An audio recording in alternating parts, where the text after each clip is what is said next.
Welcome to Feminism Today, everyone. I'm Sophia Johnson in New York. Thousands of public employees have been demonstrating in Puerto Rico to call for wage increases and better working conditions. At the center of these protests have been teachers, many of whom are women who have not been given an adequate salary raise in 13 years. All of this, of course, as the cost of living has risen and the island has suffered a lengthy economic crisis and government bankruptcy in the aftermath of deadly hurricanes, earthquakes, and the global pandemic. For more on social movements and the politics of social change in Puerto Rico, we're joined now by Fernando Tormos-Aponte, Assistant Professor of Public Policy and Political Science at the University of Maryland. Professor Aponte, welcome to Feminism Today. Thank you for having me. Let's start with the teachers, many of whom are women. In an attempt to quell the demonstrations, the governor has promised teachers a $1,000 monthly increase just days after 70% of them walked out. Can we talk a little bit about what brought on this crisis? Yes, definitely. Well, for some time now, Puerto Rico has been dealing with a lot of debt. And a few administrations ago, a governor by the name of Alejandro Garcia Padilla acknowledged what many refused to admit publicly but knew privately, which is that the debt was unpayable. There was too much debt to ever try to actually pay it all back. Mm-hmm. The problem was that Puerto Rico, by virtue of being a U.S. territory, a non-incorporated territory of the United States, it did not have access to the kind of bankruptcy that places like Detroit or other contexts would have. So Puerto Rico had to advocate for legislation, federal legislation, which was passed. It was called promesa, which is the Spanish word for promise. Mm-hmm. And this gave Puerto Rico access to debt restructuring. The process of restructuring debt has been very detrimental to the working class, particularly to teachers, essential workers, including folks in the educational, healthcare sectors, folks in the broader government sector, which is the largest employer in Puerto Rico. And so teachers have been feeling the weight of the kinds of policies that have been adopted to address the fiscal crisis that Puerto Rico currently finds itself in. And schools have been closed and schools have lost funding. There's been corruption around school closures, as well as some of the educational policies adopted. So there's a general sentiment of discontent. But one of the things that really was just too much for teachers who then decided to walk out was that there was a new debt restructuring deal that was decided on without the input of teachers and other essential workers. And this deal essentially curtailed the opportunity for folks to have a pension. Those who currently have a pension will continue to receive it, but they'll never get a cost of living adjustment on that pension. And we know with inflation, that can be crushing for someone, and potentially they're not going to be able to retire, which is what a lot of them are saying. And those who currently didn't have a pension will have to contribute from their salary, which is already low, into retirement investment plan for retirement. So it's generally a very, very tough situation economically, considering there's a housing crisis. It's very expensive right now to just meet your basic needs in Puerto Rico, like housing, food, and things of that nature. Now, you said a couple of things that I think we're going to have to really unpack. The first part, I very early on in your response, you said that Puerto Rico has a special status. So let's talk a little bit about the historical backdrop of the social unrest in Puerto Rico. So the question of status has been the perennial question around Puerto Rican politics. Puerto Rico is a non-incorporated territory of the United States. It was initially it became part of the United States when the United States won the Hispanic-American War and signed the Treaty of Paris with the Spanish Empire at the time in 1898. that essentially turned Puerto Rico into a possession of the United States. It's been a challenge for Puerto Rico, this kind of status, because of some of the reasons we've already mentioned. No access to debt restructuring. Ideally, you would never want to have debt in order and find yourself in a position to restructure it. Mhm. But the colonial condition of Puerto Rico, the kinds of laws that are in place, Mhm. make it really hard for a place like Puerto Rico to have economic development to the point where having an economy there is sustainable, an economy that can sustain its people. It's very hard to accomplish that under Puerto Rico's status. Part of the reason being that a lot of the social policies that U.S. citizens in the United States have access to are not extended to Puerto Rico. Mhm. And another reason is that Puerto Ricans pay a lot of money for on taxes for everything and on ships that bring all of our supplies down to Puerto Rico. So it turns into a very expensive place to live and a very expensive place to provide basic services as a government.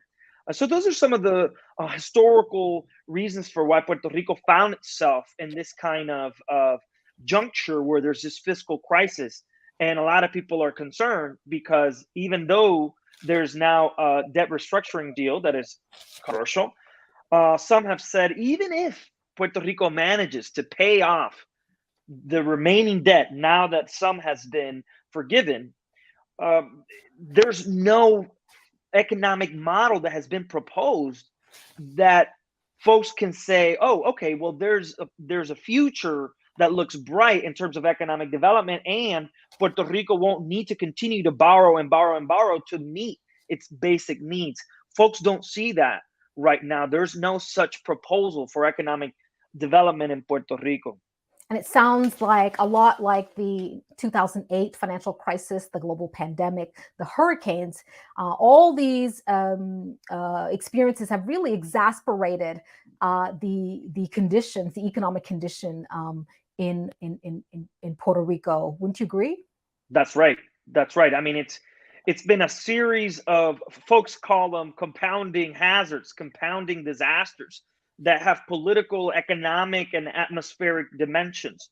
Right. So Puerto Rico never came out of the recession that the United States economy found itself in. When the United States recovered, Puerto Rico never recovered. Part of the reason being that Puerto Rico had just lost some of the tax incentives that the United States had adopted under the tax code. It was known as the Section 936. Mhm. And this made it very profitable for pharmaceutical companies, among other manufacturing sectors, to establish themselves in Puerto Rico and extract a lot of profit, a lot of capital, without leaving much capital in there, with Mhm. the exception of the fiscal revenue that the Puerto Rico government gathered from income taxes of the people that these pharmaceutical companies employed. Mhm. And that actually, it wasn't enough to meet all of the basic needs in Puerto Rico, Mhm. but it avoided the major disaster that we're now in. Well, and consider that there's already a fiscal crisis, an economic crisis, and then comes Hurricane Maria in 2017, Right. which was, of course, devastating. And the United States was not under an administration that was very interested in providing much support Mhm. for Puerto Rico's sufferings. And after that, you see a global pandemic and the economic shocks that that brought about.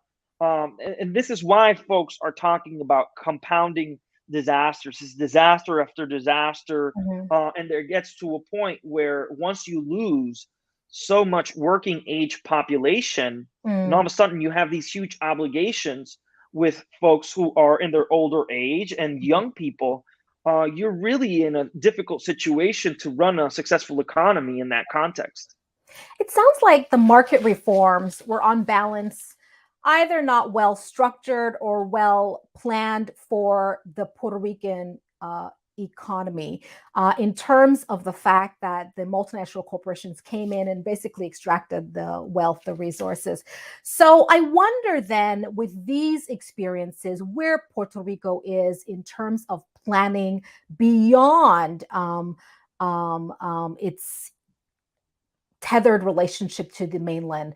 What are some of the options on the table for Puerto Rico in terms of, do we continue with this arrangement? Do we move towards independence? Can we talk a little bit about what the political situation, how we can resolve what's on the table to resolve the political situation that might sort of help Puerto Rico along? When you consider the case of Puerto Rico, it's hard to say, would Puerto Rico be better off as an independent country or as a state, because there are very few places that are like Puerto Rico that are currently a state. Mm-hmm. And there are very few places like Puerto Rico and its history and mm-hmm. what it's gone through that are independent countries. So that's an issue with trying to say one or the other is better than the other. Mm-hmm. The other issue too, however, given these issues, there are folks who have forwarded a discourse around which option is better and what kind of implications this would have for our economy. So some have said that, of course, if Puerto Rico were to be a state, it would immediately gain access to certain social policies and federal spending that it currently doesn't have access to. And few dispute this perspective. However, others have argued against that point and said that what gives Puerto Ricans any kind of certainty that access to those social policy expenditures is enough to bring Puerto Rico out of its economic crisis. Because if you look at the United States, and particularly the continental United States, there are a lot of states that aren't doing very well economically, and whose population, particularly its ethnic and racial minorities, are not doing very well. And it's a place where you have gender wage gaps, racial wage gaps, wealth gaps as well, and very few measures being adopted to address this at the current time. Some pro-statehood supporters have said, well, I believe in a more progressive future of the United States and are invested in struggling for that kind of future, and believe that under that kind of more progressive United States, Puerto Rico could succeed. Also, there's the pressures of becoming a state, because a lot of Democrats are excited about the prospect, or so they believe, of having 2 more senators and more members of Congress that presumably would be Democrat. Right. Some have said that's not a certainty. The organized Republican Party and Republican views, conservative views in Puerto Rico, have grown. And some might argue that they've been there for a long time, but now they have political power.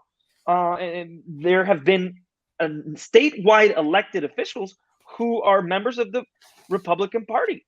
A very powerful wing of the pro-statehood party is Republican. So there's no certainty that Puerto Rico, if it were to become a state, it would automatically grant the Democrats a huge advantage over Republicans. Sure. And some have said, so is this what you want Puerto Rico to be a state for? Just so you can win your battles against Republicans? But what will you do when you win? What have you done when you win?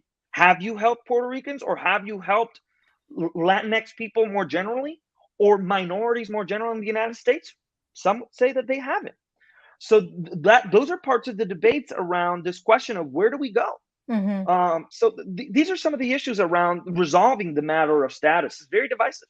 Very divisive, indeed. Let's talk a little bit about some of the issues, the sort of like sort of deconstruct a little bit some of the issues, the COVID-19 pandemic, the global financial 2008 crisis, just we can go on and on and on. But I want to spend some time talking a little bit about Hurricane Maria and the Trump administration's response. Indeed, the President Trump's response to Hurricane Maria. What happened there? It was completely neglectful and irresponsible. It was really an example of what not to do in the context of the disaster, right? One of the first things that Trump does in the wake of the passage of Hurricane Maria is that he comes down and he downplays the death count. This is a huge problem. I mean, the president of the United States historically has had a lot of power to allocate disaster spending to areas that are going through a disaster through the power of declaring disaster declarations. This is one of the most important powers that a president has, because what a country does during a disaster is a reflection of where its priorities are. Sure. It can save lives. Its priorities were not with Puerto Rico or Puerto Ricans and the others who live there. The Trump administration, not only did it delay the process of allocating funds, they found ways to block the actual disbursement of the funds once they had been allocated. This was combined with government neglect and the inability to manage a disaster locally. So having these two layers of government, the federal and the local, completely mismanaging this disaster was terrible for Puerto Ricans because it cost lives. Aid wasn't distributed equitably and efficiently, and disaster recovery funds, which are set to expire in the next 5 years, many of them haven't been disbursed and used for what they were supposed to use. Another problem, and this is not necessarily a Republican problem, is that a lot of the funds that are allocated for dealing with disasters, they're allocated to make everything that was damaged come back to what it was before. Well, in the case of Puerto Rico, that was a really bad place to begin with. So people weren't saying, I want to restore everything to where it was. People were saying, we want to transform what we had. The energy grid was very old and very poorly taken care of.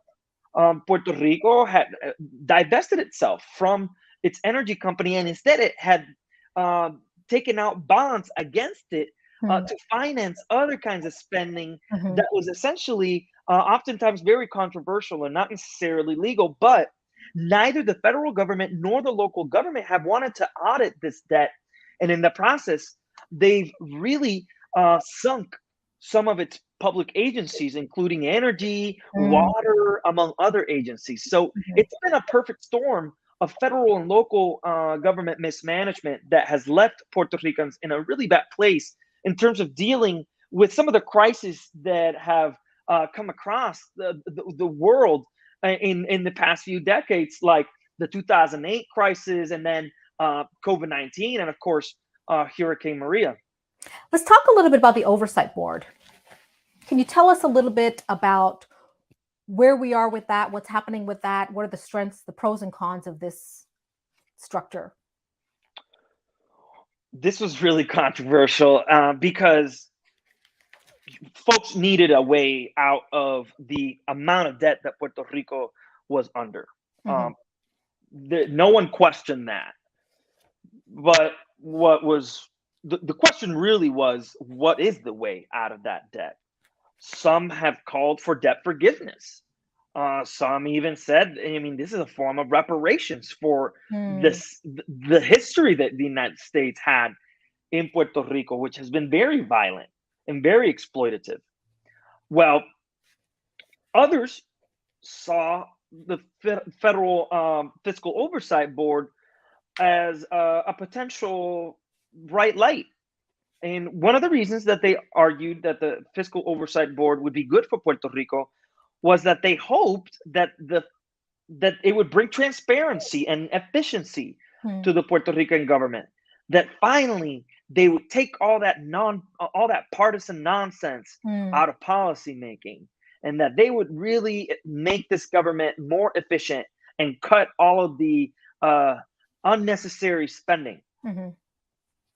They cut spending regardless of whether it was necessary or unnecessary.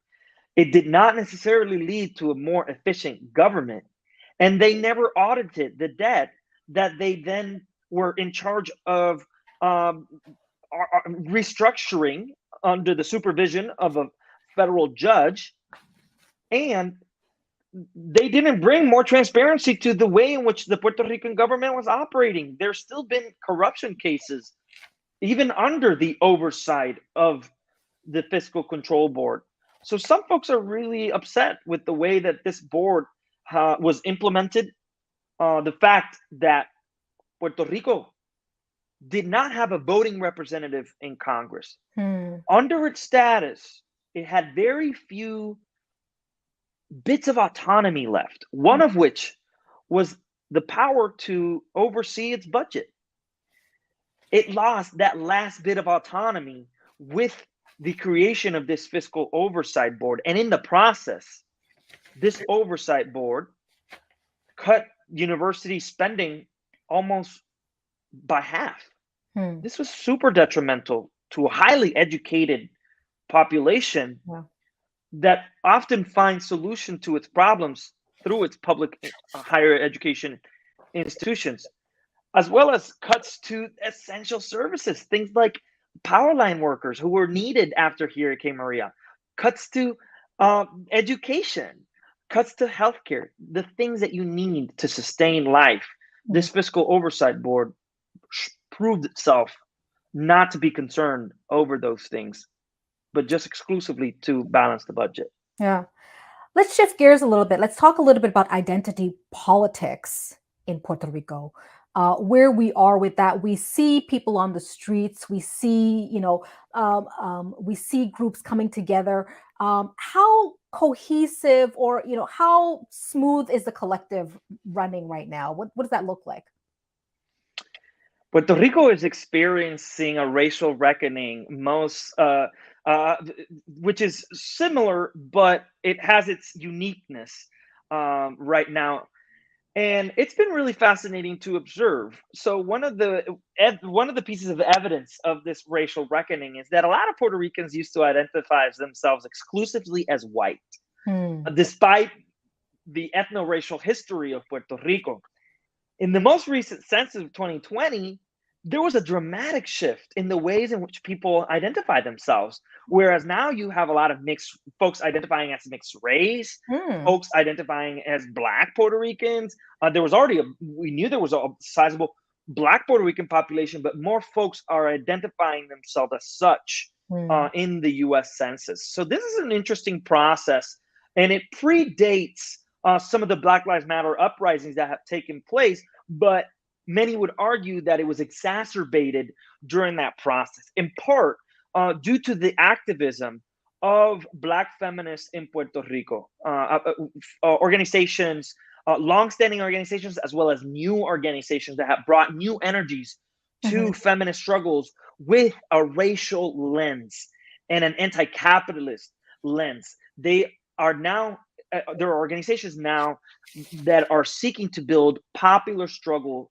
for democracy, for radical democracy, and for a dignified life in Puerto Rico. So it's been a really interesting process, but they're dealing with a lot of challenges in terms of rallying folks around this vision for a more fair and just future in Puerto Rico. Now, a big part of your research focuses on social movements, the activism on the ground, the grassroots movements, where we are with that. Can we spend a few minutes talking a little bit about what social movement activism looks like, how it devolves from the larger issues, economic issues, social justice issues? What's really going on in that space in Puerto Rico? Where are we? It's a fascinating terrain for movement work.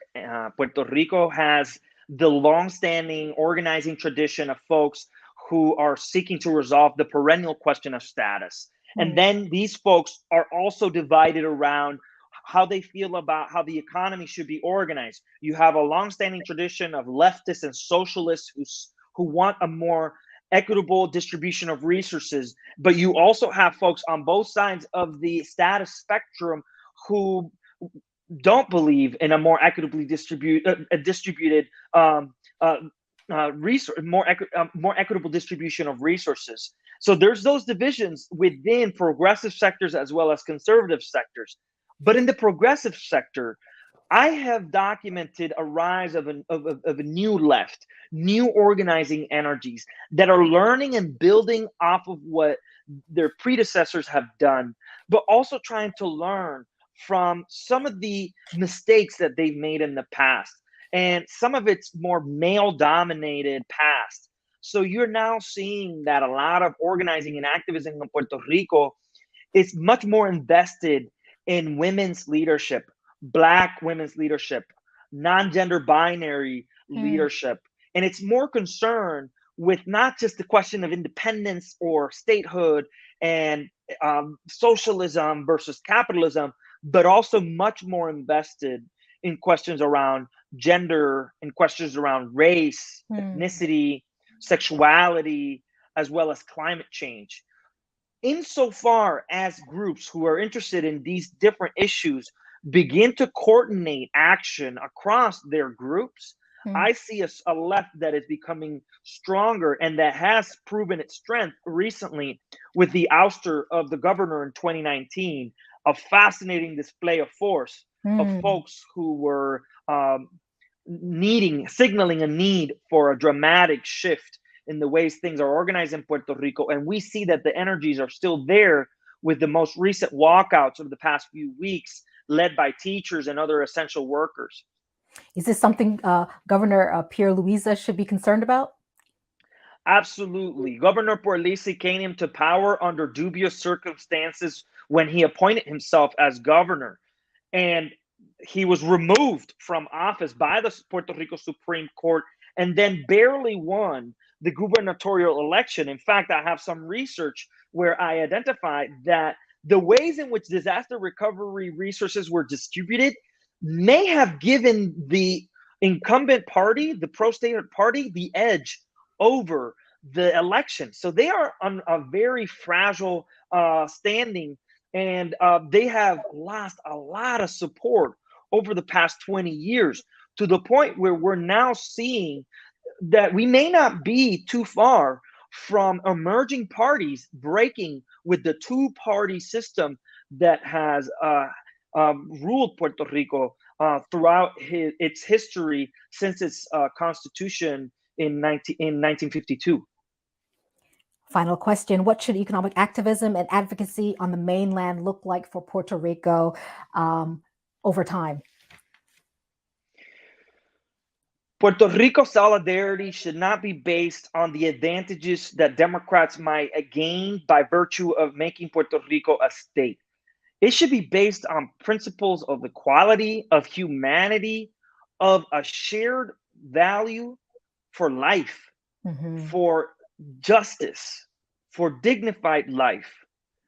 We can only get to that kind of solidarity through engagement and deliberation with each other. We must see more investment in more interaction across different movements and more engagement across different movements. The movement for Black lives, the feminist movement, the climate change movement, the immigration reform movement. We need to see solidarity across all of these movements and Puerto Ricans meaningfully involved in those efforts and Puerto Ricans mutually supportive of those efforts. I think to see transformative change in the context of Puerto Rico and beyond. Professor Aponte, it was really such a pleasure speaking with you. Thank you so much for joining us this week. It's been my pleasure. Thank you for having me here. And that's it for our program today. Remember, you can follow me and the show on Instagram or Twitter. Thank you again for watching Feminism Today on Free Speech TV. Join us again